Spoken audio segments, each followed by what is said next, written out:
So cardiac arrest వచ్చిన వెంటనే పేషెంట్కి ఏం చేయాలి?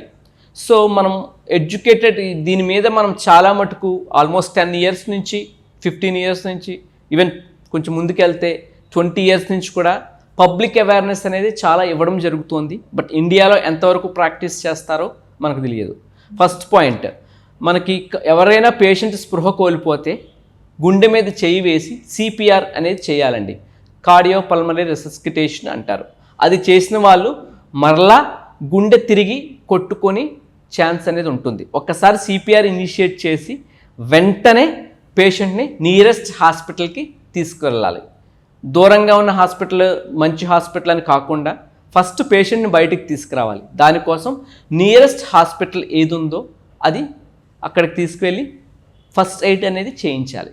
సో ఫస్ట్ మనం పక్కన ఉన్నప్పుడు మనకి ఏమాత్రం నాలెడ్జ్ ఉన్నా లేకపోయినా గుండె మీద చేయి వేసి కొంచెం ప్రెషర్ ఇస్తే హార్ట్ మళ్ళీ కొట్టుకునే ఛాన్స్ ఉంటుంది. దాంతోపాటు నోట్లో గాలి ఊది హార్ట్ సిపిఆర్ కంటిన్యూగా చేసుకొని నియరెస్ట్ హాస్పిటల్కి తీసుకెళ్తే ఆ పేషెంట్ మనం సర్వైవ్ చేయగలిగే ఛాన్సెస్ ఒక 20 to 30% ఉంటుంది. ఇది అవుట్ ఆఫ్ హాస్పిటల్ కనుక.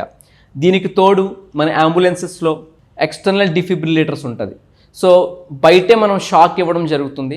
షాక్ ఇవ్వడం జరిగినప్పుడు పేషెంట్ గుండె తిరిగి కొట్టుకోవడం జరుగుతుంది. ఏదైనా సరే మనము పేషెంట్ని అత్యంత సమీపంగా ఉన్న హాస్పిటల్కి చేర్చడానికి ట్రై చేయాలి.